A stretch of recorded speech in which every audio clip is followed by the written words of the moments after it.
अस्सलाम वालेकुम friends, welcome two मैराजो kitchen. अॼु असां मैराजो किचन में खणी आया आहियूं बारबेक्यू चिकन सैलड जी रेसिपी।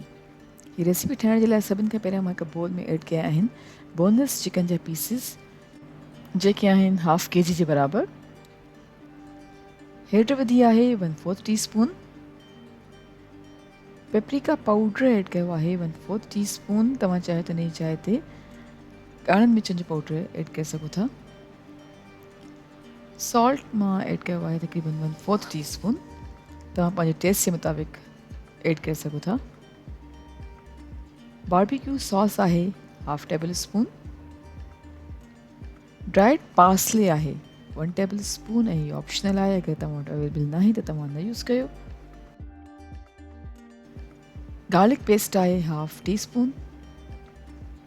ऐं हीअ सभई शयूं विझण खां पोइ चिकन खे चङी तरह सां मिक्स कंदासीं ऐं हाणे मैरिनेट करे रखे छॾींदासीं तक़रीबन 30 मिनट्स जे लाइ।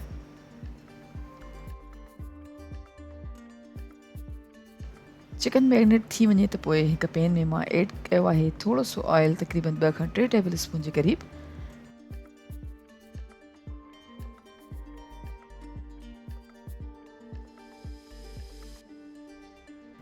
ऐं हाणे चिकन पीसिस खे फ्राई कंदासीं मीडियम फ्लेम ते तक़रीबन 10 खां 15 मिनट्स जे लाइ।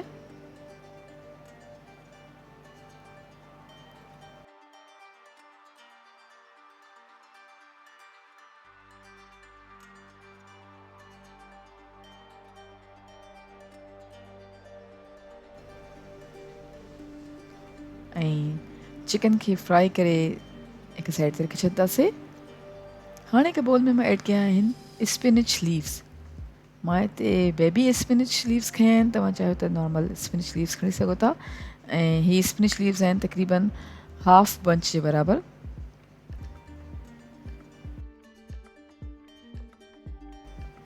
चॉप थियल खीरो आहे, अधु खीरे खे खणी मां चॉप करे छॾियो हुयो।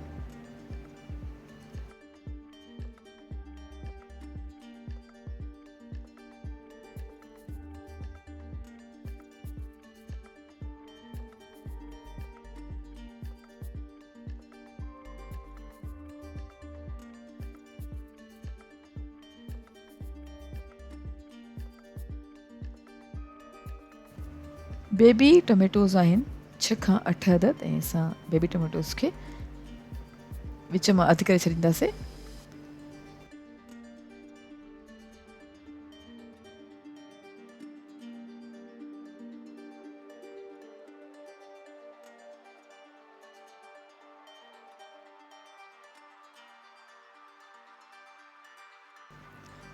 थोड़ा सा ब्लैक ऑलिव्स ऐड कयां थी। ऐं हाणे मां ऐड कंदमि फ्राइड चिकन।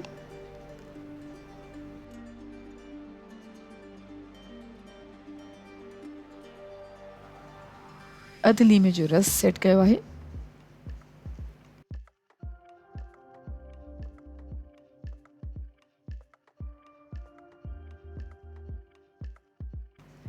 ऐं 1 टी स्पून जे क़रीब ऑलिव ऑयल यूज़ कयो आहे। इहे सभई शयूं विझण खां पोइ असां चङी तरह सां मिक्स करे छॾींदासीं।